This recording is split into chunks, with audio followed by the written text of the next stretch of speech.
En videos anteriores mencioné el cómo se había enamorado Eris de Rudy. Ahora hablaré de cómo Sylphie se enamoró de Rudy. Sylphie era la única hija de un cazador humilde que vivía con su esposa en una aldea remota del reino de Asura, y su esposa era una humana. Ambos progenitores amaron y educaron a su hija, dándole todo el amor que pudieron. A simple vista, la niña podría verse envuelta en felicidad. No obstante, sus cabellos poseían una tonalidad esmeralda. Esto era una desdicha para la chica, pues aquellos de cabello verde eran odiados por todos a su alrededor, puesto que se decía que cuanto más cercano al verde sea el color de cabello, mayor será el parentesco con las violentas razas demoníacas llamadas Supart. Pero nosotros ya sabemos que los Supart fueron engañados, en realidad no eran malos. Los niños que habían nacido con el miedo a los Supart no eran capaces de ver a Sylphie más que como una amenaza, y esa misma amenaza recibió rechazo y ofensas de parte de estos niños temerosos. La llamaban demonio y hasta bolas de barro eran lanzadas contra ella debido a su color de cabello, lo que llevó a Sylphie a vivir temerosa de sus asaltantes, llorando desconsolada por su desdicha. Los abusones habían perdido el miedo al color de cabello y habían convertido sus ofensas en un juego, el juego de molestar a una niña pequeña por su color de cabello. A sus ojos, estos niños iban con malas intenciones a tirarle barro e incluso piedras, y si se atrevía a huir de ellos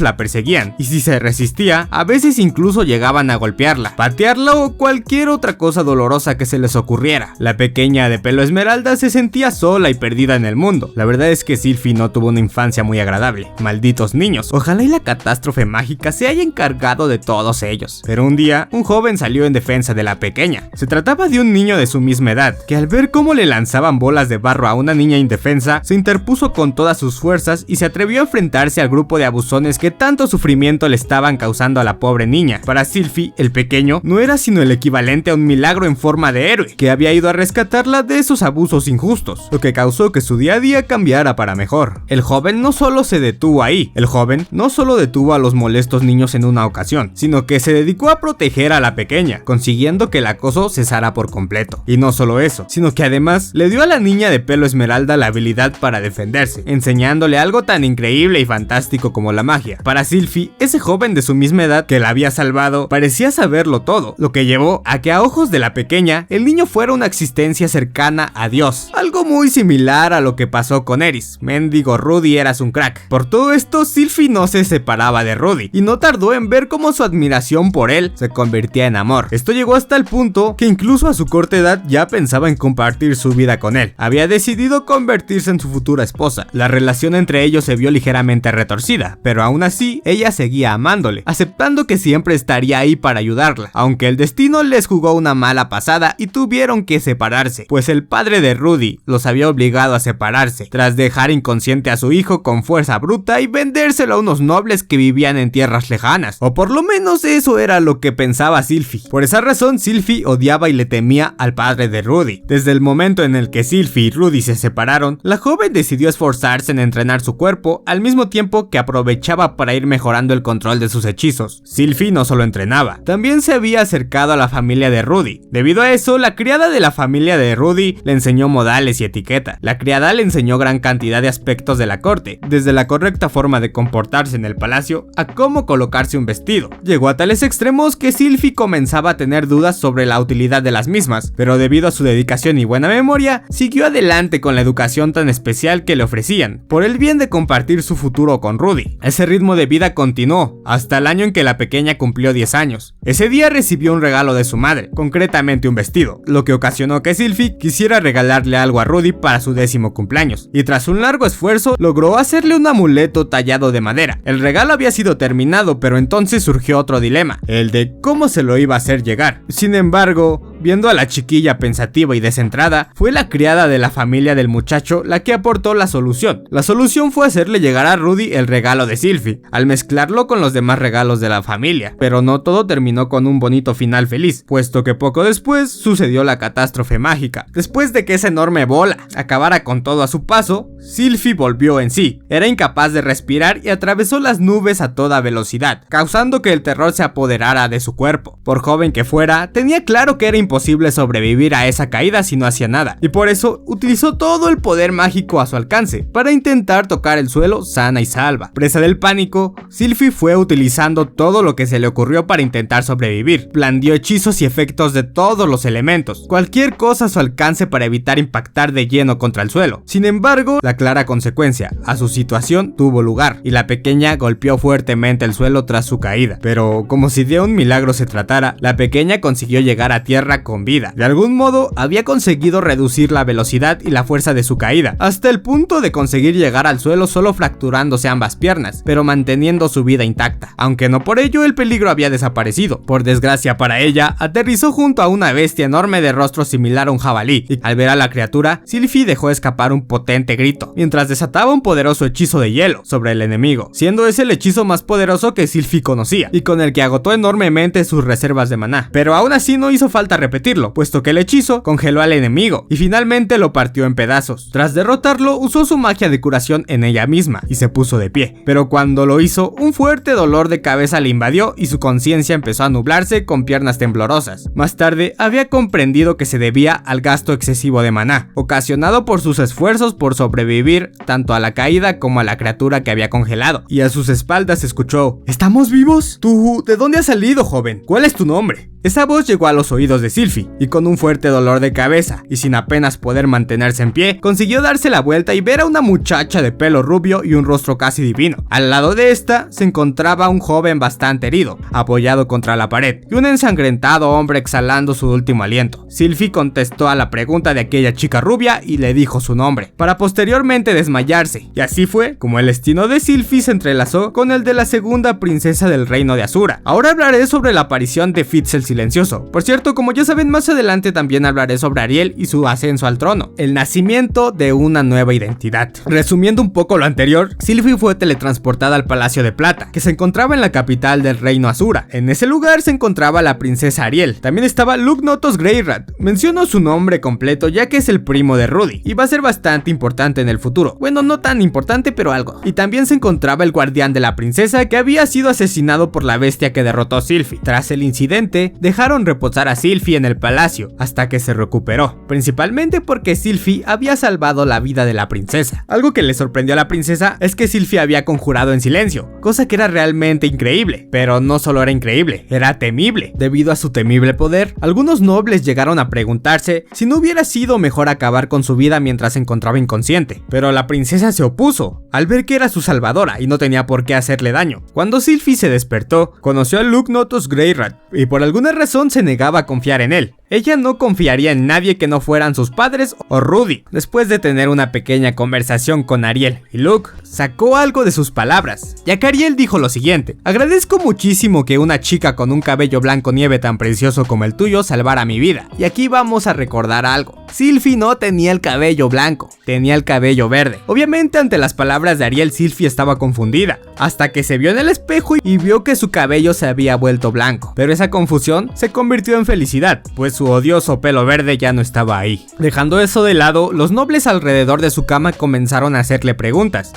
como ¿de dónde vienes? ¿Para quién trabajas? ¿Quién te enseñó magia? Sylphie no comprendía la situación, pero las caras de los que le rodeaban la tenían asustada, por lo que decidió responder honestamente, diciendo que era de una provincia de Fedora y que su padre era un cazador de la aldea Bona. Y posteriormente le dijo que había visto una luz y que apareció en los cielos, y cuando llegó a la tierra, vio una bestia y la atacó, para salvarle la vida a la princesa. Sin embargo, los nobles que la observaban parecía que no le creían, pero pues era normal, ya que era una aldeana que sabía magia, que aparecía del cielo y que había acabado con una bestia. En realidad, los nobles creían que era una maga ambulante y que había generado el problema de la bestia para ganarse el favor de la princesa, porque básicamente no había motivo alguno que sustentara o que le diera validez al relato de Sylphie, hasta que uno de los nobles añadió unas palabras hablando entre ellos a espaldas de la pequeña. Este noble había mencionado que algo de lo que había dicho Sylphie le resultaba familiar, porque a sus oídos había llegado que una rama de los Boreas había contratado a un joven tutor para una de sus hijas, y por lo visto este joven tutor podía conjurar en silencio. Pero aquí va lo gracioso: nosotros sabemos que ellos hablan de Rudy, pero ellos pensaban que Sylphie era Rudy, pero pues nosotros sabemos que Rudy no estaba ahí, estaba en el continente demoníaco. Les voy a mencionar más rumores que tenían estos nobles sobre Rudy. En estos rumores se comentaba algo sobre que un mago prodigio había bloqueado un intento de secuestro por parte de uno de los ministros del rey, que además había conseguido ganarse ganarse la confianza de Grisline, la reina del filo. También esta información decía que este joven había conseguido domar a la violenta hija de Philip Boreas, Greyrat. No sé por qué también tienen este rumor, pero también sabían que el hobby de Rudy era hacer esculturas. Muchos nobles no se habían creído estos rumores, pero al ver que Sylphie era capaz de conjurar en silencio al igual que el joven del que habían oído hablar, el rumor empezó a ser tomado en consideración. Una vez que este noble le había dicho los rumores a los otros nobles, se voltearon hacia Sylphie y le preguntaron: ¿es posible que tu verdadero nombre sea Rudius, pequeña? A lo que Sylphie obviamente negó y contestó que Rudy